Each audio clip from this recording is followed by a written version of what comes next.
Hello guys, welcome to Focus the Touch Talk. So today we have another question. We have to find all pairs xy for real numbers such that 16 to the power x square plus y plus 16 to the power x plus y square equal to 1. Okay, तो चलो आप इसके solution पे करो focus. और अगर अभी तक आपने चैनल को सब्सक्राइब ना किया है then please subscribe it, hit the notification bell for upcoming videos. Okay, तो यहाँ पे हम क्या लिखते हैं, अप्लाई am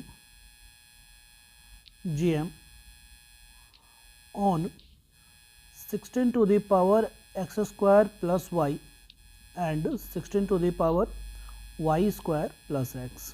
ठीक है, तो देखो एम जी एम अगर आप इस पर अप्लाई करते हो तो क्या लिखोगे, 16 to the power x square plus y plus 16 to the power y square plus x upon 2 greater than equal to root under 16 to the power x square plus y into 16 to the power y square plus x. ये आपने कैसे लिखा, यहाँ पे ऐसा लिखा कि A M greater than equal to G M, arithmetic mean greater than equal to geometric mean. Okay, अब इसको थोड़ा करते हैं सोल्व। अच्छा, आपने यहाँ पे A M G M apply क्यों किया, क्योंकि यहाँ पे ये जो गिवन इक्वेशन दिया पड़ा है टू वेरिएबल में, वेरिएबल्स भले ही डिफरेंट फॉर्म में है, एक्स स्क्वायर वाई और वाई स्क्वायर और एक्स, ये डिफरेंट फॉर्म में वेरिएबल है लेकिन दो डिफरेंट वेरिएबल हैं।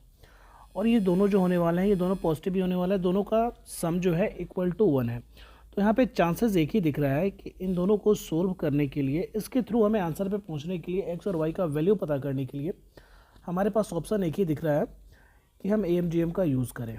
वैसे without A M G M भी हम बना सकते थे कि अगर हमारे पास एक और इक्वेशन दिया गया रहता तो दोनों को आपस में कंपेयर करके हम कुछ ना कुछ नया तरीका निकालते, जिसकी वजह से ये without A M G M बन जाता, विदाउट इनइक्वालिटी के फॉर्म में ये बन जाता। लेकिन यहाँ पे इनइक्वालिटी ही एक ऑप्शन है, तो उसके अकॉर्डिंग हमने ये स्टेप को लिखा। ये जो दो टर्म दिया गया है इस पर आपने A M G M apply किया है, इस इक्वेशन के साथ आपने कुछ नहीं किया है। तो यहाँ पे इसके बदले ये 16 to the power x square plus y plus 16 to the power y square plus x की जगह पे हम क्या लिख सकते हैं, 1 लिख सकते हैं। तो ये नेक्स्ट टर्म कुछ ऐसा हो जाएगा, यहाँ पे 1/2 ग्रेटर दैन इक्वल टू, इस पूरे को, इस 16 को हम लोग ऐसा लिख सकते हैं 2 to the power 4 into x square plus y plus y square plus x, कुछ ऐसा लिख सकते हैं। और ये रूट को हटा के ओवरऑल पावर क्या कर दिया, 1/2 कर दिया। कोई कन्फ्यूज़न यहाँ पे नहीं होना चाहिए। फिर क्रॉस मल्टीप्लाई किया तो ये कुछ ऐसा बन गया, 1 greater than equal to 2 into 2 to the power 4x square plus 4x plus 4y square plus 4y upon 2। ये 1/2 से जो मल्टीप्लाई हुआ तो ये यहाँ पे आ गया। फिर यहाँ पे ये पावर क्या है, 1 है।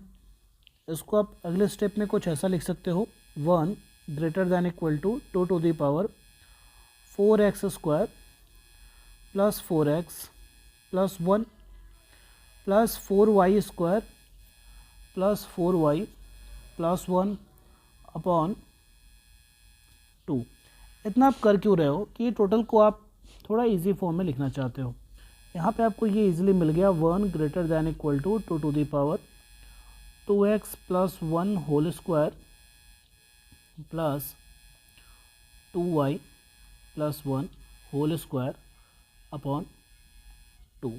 यहाँ तक तो आप पहुँच गए, ये आपको स्टेप एक मिल गया। लेकिन अब आपको फोकस करना है कि क्वेश्चन में गिवन क्या है। क्वेश्चन में गिवन है here x y belongs to real. जब एक्स और वाई रियल को बिलोंग करता है तो क्लियर है कि 2x plus 1 2y plus 1 of course ये भी बिलोंग करेगा रियल को।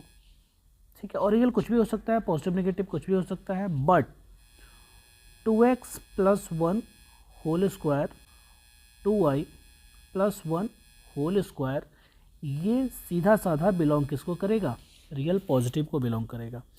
और जब रियल पॉजिटिव को बिलोंग करेगा तो हम ये तो बोल ही सकते हैं कि मिनिमम इसका वैल्यू क्या होना चाहिए, मिनिमम इसका वैल्यू 0 होना चाहिए, कुछ ऐसा, और मैक्सिमम 0 से बड़ा होना चाहिए, यानी 2x + 1 square plus 2y + 1 square greater than equal to 0, ये कुछ ऐसा हो गया। ठीक है, तो 2x + 1 square plus 2y + 1 square upon 2 greater than equal to 0, ये भी कुछ वैसा ही हो गया। और लास्ट में हमें क्या मिला, that is 2 to the power 2x + 1 whole square plus 2y + 1 whole square upon 2 greater than equal to 2 to the power 0, जो कि किसके बराबर, 1 के बराबर। यानी आपको मिलने वाला है that is 2 to the power 2x + 1 square plus 2y + 1 square upon 2 greater than equal to 1। लेकिन बट जो आपने सोल्व किया है वो आप कहाँ तक पहुँचे हो, ये जो है लेस देन इक्वल टू 1 है, 1 greater than equal to 2 to the power 2x + 1 whole square plus 2y + 1 whole square upon 2, ये कुछ ऐसा है। तो इन दोनों केसेस पे आप फोकस करो, थोड़ा कॉन्ट्राडिक्शन वाला केस है यहाँ पे, ओके। और ये ज़्यादा कॉन्ट्राडिक्शन है नहीं, ये पॉसिबल तभी है जब ये RHS टर्म जो है ये 1 के बराबर हो, ओके। इसके बारे में आप मेंशन करोगे, it is possible only when 2 to the power 2x + 1 whole square plus 2y + 1 whole square upon 2 equal to 1, okay. और इक्वल टू 1 होने का मतलब क्या, 2 टू द पावर 0, यानी ये पूरा का पूरा न्यूमरेटर जो है ये किसके बराबर होना चाहिए, 0 के बराबर होना चाहिए। और 0 के बराबर कब होगा, 0 के बराबर तब होगा जब ये जो टर्म है ये टर्म 0 के बराबर हो, ये तभी पॉसिबल है, okay. It is possible only when 2x + 1 whole square plus 2y + 1 whole square equal to 0, ये 0 के बराबर होना चाहिए। मतलब क्या है, that is 2x + 1 whole square equal to 0 and 2y + 1 whole square equal to 0, जिसकी वजह से यहाँ से आप यहाँ से x को एक्सट्रैक्ट करोगे तो x इक्वल टू आएगा -1/2, और यहाँ से y को एक्सट्रैक्ट करोगे तो y इक्वल टू आएगा -1/2। So only real values of x and y are, so only real values of x y equal to क्या है, -1/2 -1/2, दोनों इक्वल है। तो ये था हमारा आंसर, ये है हमारा आंसर। आई होप आपको ये समझ में आ गया होगा। कोई कन्फ्यूज़न हो तो कमेंट ज़रूर करें, कोई भी कन्फ्यूज़न हो कमेंट ज़रूर करें। वीडियो कहीं भी समझ नहीं आया हो तो वीडियो को दोबारा अच्छे तरीके से समझा के अपलोड किया जाएगा, ओके। बाकी मिलते हैं अगली वीडियो में। वीडियो अच्छा लगा हो तो इसे लाइक करो, शेयर करो, चैनल को सब्सक्राइब करो। कोई कन्फ्यूज़न हो तो कमेंट ज़रूर करो। मैं फिर से बोल रहा हूँ, बाय।